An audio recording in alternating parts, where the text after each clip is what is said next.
Commander John Ellis stood before the Galactic Council for the last time.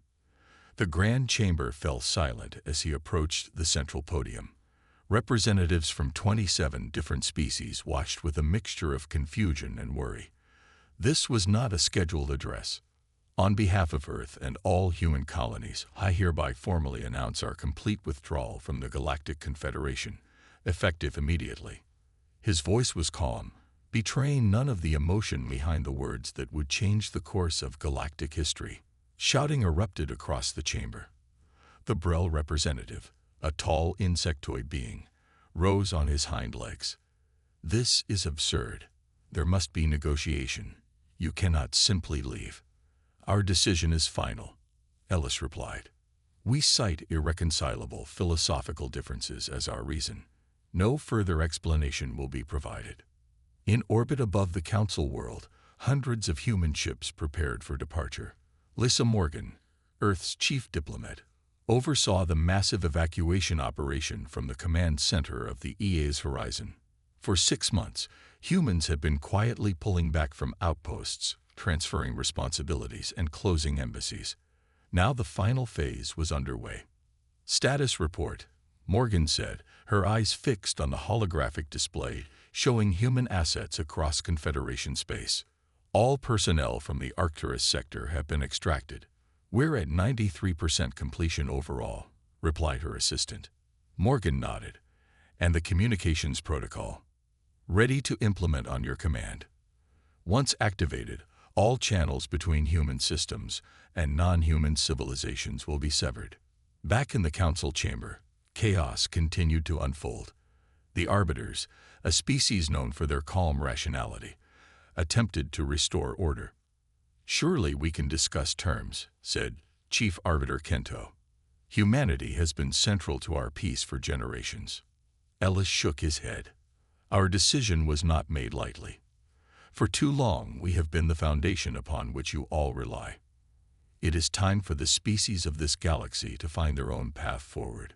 The Navorian ambassador slammed his fist against the table. "You realize what this will mean. The Tory have been looking for any excuse to expand into our territory." "That is precisely the problem," Ellis said. "Your conflicts are your own to resolve.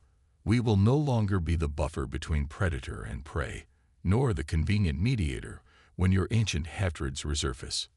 On a small trading station near the edge of Confederation space, Alan Foster, a human merchant, packed the last of his goods. The local aliens watched with worried eyes. "You've been fair to us, Alan," said Ziv, a small green-skinned trader. "Who will ensure fair prices when you're gone?" "You will," Alan replied, handing Ziv his old scale. "Fair trade isn't a human invention. You just need to decide it matters to you." Similar scenes played out across thousands of worlds. Humans had integrated themselves into every aspect of galactic society, as peacekeepers, traders, engineers, and mediators. Their sudden absence left gaping holes in the fabric of civilization. On the final day, as the last human ships prepared to depart, Lisa Morgan gave the order: "Activate communications blackout." Across the galaxy, human communications networks went silent. Beacons shut down. Translators stopped functioning. Helplines went dead. Earth had disappeared behind an impenetrable digital wall. In his private quarters, Commander Ellis looked at a photo of his team, humans standing alongside aliens of various species. They were smiling at a diplomatic conference just 2 years earlier. "Do you think we're doing the right thing?" asked his aide. Ellis put the photo away. "It doesn't matter what I think. The Council voted. They believe the galaxy has grown too dependent on us, that we're preventing natural development. Sometimes the best teacher is necessity." As human ships jumped to light speed, heading back to Earth space, billions of beings across thousands of worlds looked to the stars with uncertainty. No one understood why the humans had left. No one knew what would come next. But deep in the diplomatic archives, a final message from humanity was found. "We warned you. Now prove us wrong." The galaxy was on its own. 6 months after the humans left, The first shots were fired along the border between Navorian and Tauri space. What began as a dispute over mining rights on a small moon quickly escalated into a military standoff. Without human mediators to cool tensions, both sides refused to back down. Samantha Cole watched the news reports with growing concern. Once an admiral in Earth's peacekeeping fleet, she now worked as a security consultant in neutral space. Her office on Vega Station gave her a perfect view of the galaxy's unraveling peace. "Another border incident," said her assistant, placing a data tablet on her desk. 3 Tauri ships destroyed. The Navorians are claiming self-defense. Cole sighed. And the Arbiter's response. They issued their 3rd strong condemnation this month. No one is listening anymore. In the academic halls of the University of New Geneva, Professor William Grant presented his findings to a packed auditorium. His research had focused on human diplomatic influence throughout the Confederation's history. "The data is clear," he said, pointing to a series of graphs. "Humans weren't just participants in galactic peace, they were its foundation. Our neural patterns allowed us to empathize with vastly different species in ways they cannot do with each other." A student raised her hand. "But why didn't anyone realize this before humans left?" "Because humans themselves didn't fully understand their role," Grant replied. "They thought they were simply good diplomats. In reality, they were subconsciously preventing conflicts across thousands of worlds." Far from academic discussions, the former human territories had become battlegrounds. The once thriving colony world of New Eden, abandoned by humans, was now claimed by 3 different species. Its orbital stations burned as rival fleets exchanged fire. Paul Hudson had been an engineer on New Eden before the withdrawal. He'd chosen to stay behind, one of the few humans who refused to return to Earth. Now he hid in the basement of what had once been his workshop. "I found something," he told the small group of refugees sheltering with him. Records from the human diplomatic corps going back centuries. He activated a holographic display showing countless diplomatic missions. "Look at the pattern," he said. "Wherever tensions rose, humans arrived. Not with warships, but with diplomats, traders, and teachers. They were never conquering, they were connecting." A young alien child looked up at him. "Will they come back to help us?" Hudson couldn't answer.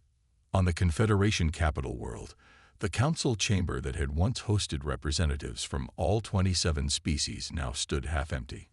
Many had recalled their ambassadors as alliances formed and borders militarized. The arbiters struggled to maintain order. As the species dedicated to justice and impartiality, they had always worked closely with humans. Now, Chief Arbiter Kento addressed a fractious meeting. "The refugee crisis has reached critical levels," he announced. "The Thani homeworld reports 8 million displaced persons from conflict zones." The Tauri representative stood. Perhaps they should seek shelter with their Navorian friends, since they were so quick to sell them mining rights in our territory. This prompted angry shouts from the Navorian delegation. Kento banged his gavel repeatedly, but the arguing continued. Outside the chamber, smaller species gathered anxiously. The Morov, peaceful artisans who had thrived under Confederation protection, huddled together in worry. "We must leave our homeworld," said their elder. "The Tauri fleet has been spotted in our system. They claim they're establishing a defensive position, but they're stripping our resources." "Where will we go?" asked another. "Anywhere we can. We need to stay ahead of the fighting." Across the galaxy, similar conversations happened on 1,000 worlds. The weak sought protection from the strong. The strong formed alliances against rivals. Ancient grudges, long suppressed under human influence, resurfaced with new intensity. In her office, Samantha Cole received a secure transmission. The sender was unknown, but the message was clear. "Project Envoy is authorized. Find a way to reach Earth. This must end before it's too late." Cole stared at the message for a long time. Then she began to pack. The council chamber fell silent as Elder Zurek finished speaking. The old Morov, his skin pale blue with age, had proposed what many thought impossible: a mission to Earth to beg humans to return. "We have no choice," Zarek said, his voice trembling. Without human mediation, this war will consume us all. After much debate, the remaining council members agreed. But one question remained: who would undertake such a dangerous mission?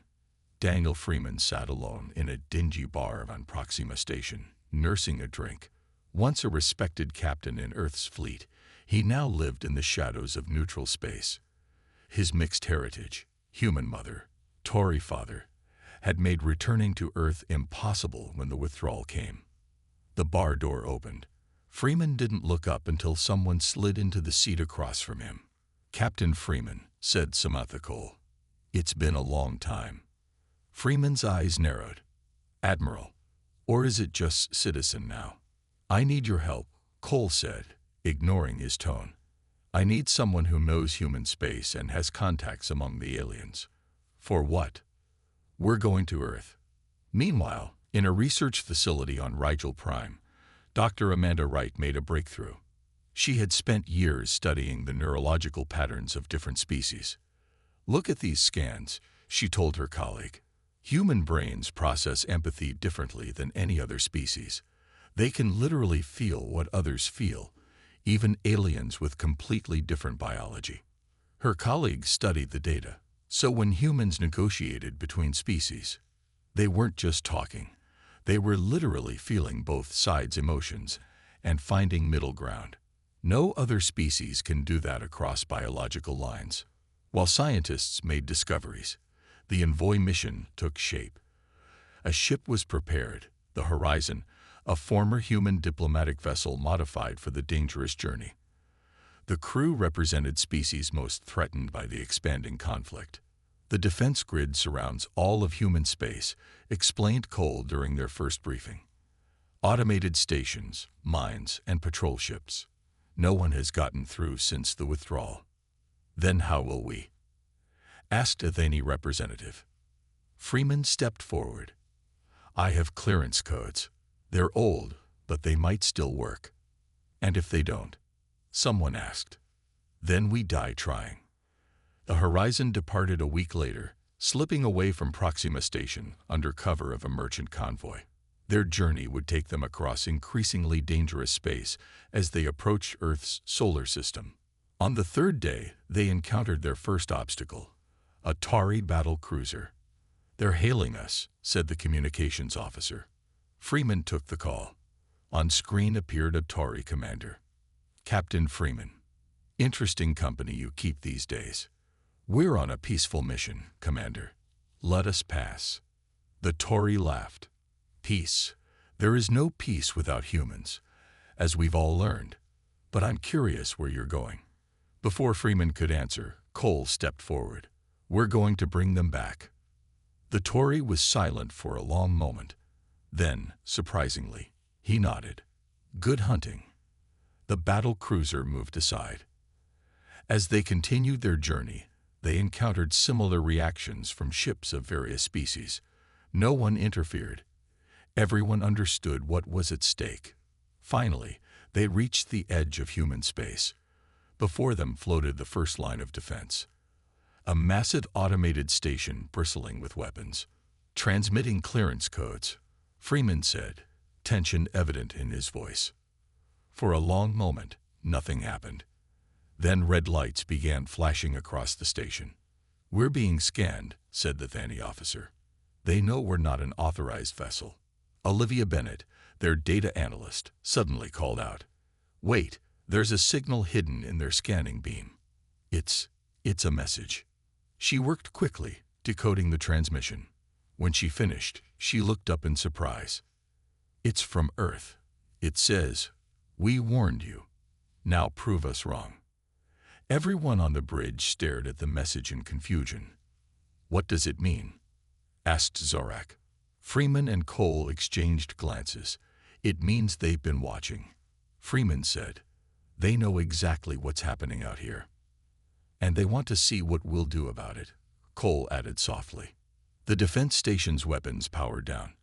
A narrow corridor opened in the defensive grid. "They're letting us through," Bennett said in disbelief. Freeman nodded grimly. "Or they're inviting us in." Either way, we're going to find out what humanity has been planning all along. While the Envoy mission ventured into human space, the rest of the galaxy erupted into full-scale war. The border skirmishes between the Navorians and Tauri alliance grew into massive fleet engagements. Soon other species were pulled in, forced to choose sides or be crushed between the warring powers. Kevin Martinez watched it all from his trading post on Epsilon Eridani. Once a bustling center of commerce, the station now served as a gathering point for refugees and a hub for intelligence. Being one of the few humans who had chosen to remain in alien space gave him unique access to information from all sides. "Another system has fallen," said his assistant, a young Vanny whose family had fled their homeworld. "The Tauri have taken control of the Betelgeuse colonies." Martinez nodded grimly. "And the death toll?" "At least 4 million. They used the new weapons." These new weapons had emerged shortly after human departure. Based on abandoned human technology, they had been modified and enhanced for maximum destruction. What humans had designed for mining or terraforming, other species had twisted into tools of war. On a contested world near the front lines, Susan Lewis worked frantically in what had once been a human research facility.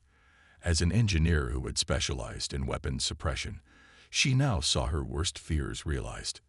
"Look at these schematics," she told her small team of alien colleagues. "Humans didn't just avoid developing certain weapons technologies. We actively suppressed them throughout the galaxy. We introduced subtle design flaws into dangerous systems and promoted less destructive alternatives." Her colleague, a Morov scientist, looked up from the data. "Why would humans hide this from us?" "Because we knew what would happen if these technologies spread," Lewis replied. "Now there's nothing holding anyone back." The war grew more complex as alliances shifted. 3 major power blocks emerged, each claiming to represent the true vision of the former Confederation. The Navorian Pact emphasized strength and security. The Tauri Alliance promised prosperity through expansion. The Coalition of Free Worlds spoke of liberty and self-determination. All of them lied. As the fighting intensified, the Galactic Confederation formally dissolved. The last meeting of the Council was broadcast across all remaining communication channels. "For 8 centuries, we built a civilization of peace and mutual respect," said Chief Arbiter Kento in his final address. "Today, we acknowledge that dream has ended. May whatever follows be worthy of the sacrifices made to reach this point." After the broadcast ended, the Council chamber was stripped of its artifacts and abandoned. The Arbiters, once respected by all, retreated to their homeworld. Far from the political centers, ordinary beings suffered. Billions died in the first wave of conflicts, some in battles, but most from the collapse of trade routes, medical systems, and food production. Planets that had depended on galactic supply chains for generations suddenly found themselves isolated and unprepared. On a medical ship fleeing a battle zone, Dr. Peter Grant treated endless streams of wounded. Once a specialist in alien biology at a prestigious human university, he now used his knowledge to save lives one at a time. Another convoy was hit. A nurse told him as she helped move patients, "We're running out of supplies." Grant nodded tiredly. "Do what you can. Prioritize those who can survive with minimal treatment." The hard choices had become routine. Without the vast human medical network that had once served the galaxy, advanced treatments were increasingly rare. Species that had evolved with different biologies struggled to understand each other's medical needs. As the doctor worked through the night, a strange ship appeared on the medical vessel's sensors. It moved unlike any known design, avoiding detection from the warring fleets. The captain called Grant to the bridge. "There's someone asking for you by name." On the communication screen appeared a human face, a man Grant had never seen before. "Dr. Grant," the stranger said, "I'm Agent Ryan Peters. I need to speak with you about what humanity really left behind when we walked away." Grant stared at the screen in shock. "You've been watching all this time." "Not just watching," Peters replied. "Waiting." And now, the real test begins. Agent Ryan Peters sat across from Dr. Grant in the small conference room of the medical ship. His presence had caused a stir among the crew. A human, here, after all this time. "You've been watching us suffer," Grant said, anger in his voice. "Billions have died, while Earth sits safe behind its defenses." Peters showed no emotion. "We predicted the war. We chose non-intervention as a matter of principle." "What principle could possibly justify this?" "Independence," Peters said simply. "As long as humans maintained the peace, none of you developed the ability to resolve your own conflicts. You became dependent on us." News of Peters' appearance spread quickly. Representatives from the three warring factions arranged an emergency meeting on neutral ground. For the first time since the war began, the leaders of the Navorian Pact, Tauri Alliance, and Coalition of Free Worlds gathered in one room. "The humans have been monitoring us all along," said the Navorian leader, his voice thick with rage. "They abandoned us to this war as some kind of experiment." The Tauri commander pounded her fist on the table. "Then we will force them to end it. If we unite our fleets, we can breach Earth's defenses." The coalition representative looked skeptical. Their technology was always ahead of ours. Now, after years of isolation, who knows what they've developed? Despite the dangers, the three factions agreed to a temporary alliance. Their combined fleets, over 10,000 ships, gathered at the edge of human space.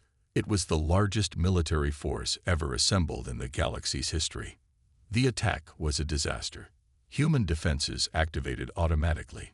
Energy fields, unlike anything seen before, simply absorbed weapons fire. Automated drones disabled ships without destroying them. Within hours, the invasion fleet retreated in disarray, with heavy losses. The defeat shattered the temporary alliance. Fighting between the factions resumed with even greater intensity, now fueled by desperation. In the midst of this chaos, a human officer appeared on a coalition space station. Lieutenant Heather Nelson had defected from Earth's isolation. Coalition security immediately detained her. "I came to warn you," she told her interrogators. "Humans are watching this war as a test, but not in the way you think." "Explain," demanded the coalition general. "Humanity didn't leave to punish you. We left because we discovered something, a force that has been manipulating both humans and aliens for thousands of years." The room fell silent. "We call them the Watchers," Nelson continued. "They've been guiding civilization along specific paths. Humans were meant to be the peacekeepers, keeping the galaxy stable but stagnant. By leaving, we disrupted their plan." Her claims seemed impossible, but she provided evidence, ancient archives that showed patterns of manipulation across countless worlds. The records revealed that humans had historically served as mediators in conflicts long before the Confederation existed. "So this war is what?" asked the general. "A test to see if we can break free of these Watchers." Nelson nodded. "By walking away, humanity created the conditions for true independence, but only if you can end this war yourselves." As Nelson's information spread, opinions across the galaxy became divided. Some saw humans as cruel observers conducting a heartless experiment. Others began to understand the deeper purpose behind their withdrawal. On Earth, a global vote was taking place. Citizens debated whether to maintain isolation or to re-engage with the galaxy. The outcome remained uncertain. A message broadcast from human space reached all corners of the war-torn galaxy. The choice was always yours. We simply removed the illusion. Captain Michelle Gray watched the message play on her diplomatic vessel. As a representative of the newly formed Peace Coalition, a small group of worlds that had withdrawn from the main factions, she saw hope in the human words. "They're not coming back to save us," she told her crew, "but they're watching to see if we can save ourselves." Gray's ship accelerated into hyperspace, carrying a desperate plan for ceasefire to the front lines. The galaxy's future now balanced on a knife's edge between self-destruction and a hard-won peace. 3 years into the war, a line was crossed that could never be uncrossed. The Navorian fleet, pushed back to their home system, deployed a weapon that no one had dared use before.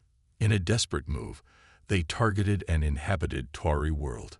The planet killer struck without warning. 8 billion lives vanished in minutes. The world's crust cracked open like an egg, its atmosphere burning away in a terrible flash visible from neighboring systems. For a moment, the galaxy held its breath. Then, revenge followed. The Tauri launched their own planet killers at 2 Navorian colony worlds. Within a week, 3 civilizations that had existed for thousands of years were simply gone. In a hidden laboratory on the edge of known space, Dr. Eric Carter watched the destruction through long-range sensors. Once a xenobiologist specializing in communication between species, he now worked alone, piecing together a terrible truth. "It's there again," he told his AI assistant, pointing to strange energy readings. "The same pattern we saw during the failed attack on Earth." The pattern was subtle, a form of radiation that affected brain activity in most sentient species. Carter had first noticed it when studying battle recordings. The radiation spiked just before critical decisions were made, decisions that inevitably escalated the conflict. "Cross-reference with historical records," Carter ordered. The AI displayed findings that confirmed his worst fears. The same radiation signature appeared throughout galactic history, always around moments of critical conflict. "The Watchers are real," Carter whispered. "And they're pushing us toward extinction." Carter wasn't the only one making discoveries. The Envoy mission that had entered human space months earlier had finally reached Earth. Led by Daniel Freeman and Samantha Cole, they were surprised by their reception. Rather than being treated as intruders, they were welcomed and brought before a global council. "We've been expecting you," said the human leader, "though you arrived sooner than predicted." Cole stepped forward. "Then you know why we've come. The galaxy is tearing itself apart." "We know," the leader replied, "but our departure was necessary. As long as we maintained the peace, the Watchers' influence remained hidden.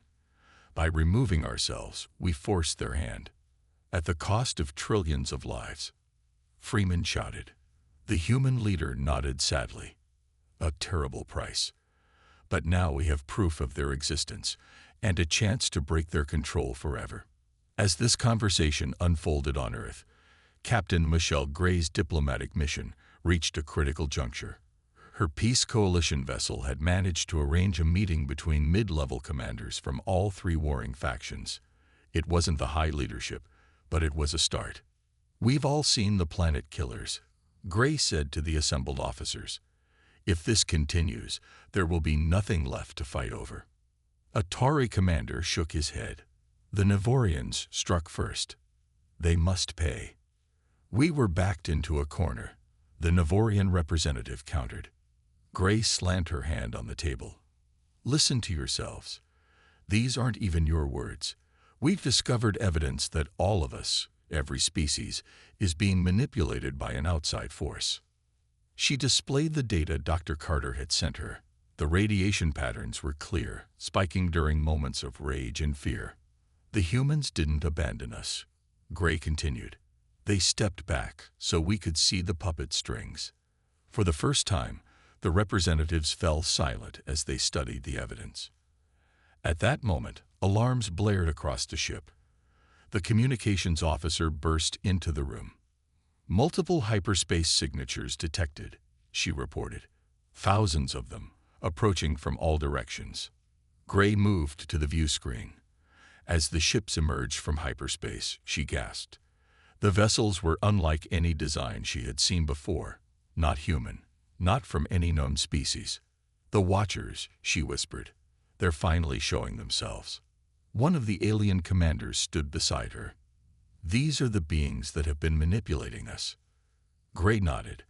"And they're not here to negotiate." The lead vessel transmitted a message across all frequencies.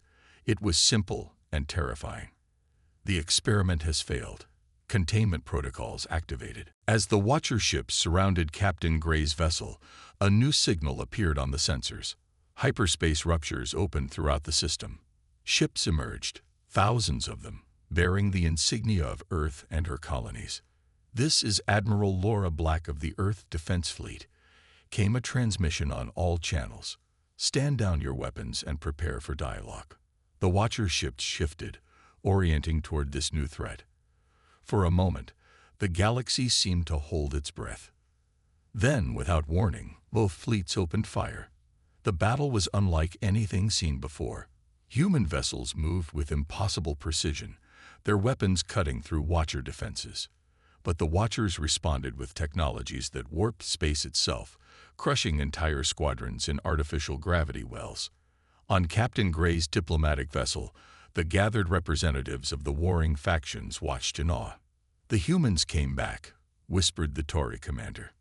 Gray shook her head. "Not to fight our war for us. Look closer." On the tactical display, it became clear that the human ships were not attacking indiscriminately.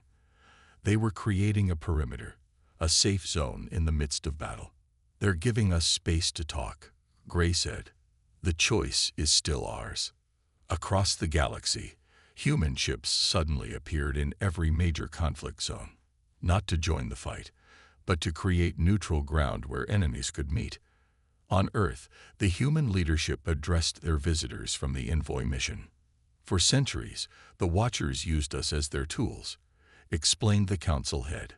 "They manipulated human empathy to maintain a specific balance of power in the galaxy. When we discovered the truth, we had a choice: continue as unwitting jailers of galactic development, or step away and let true independence emerge." But the war, Freeman began, was inevitable, finished Cole, understanding finally dawning. With or without humans, the Watchers would never allow true freedom for any species. The council head nodded.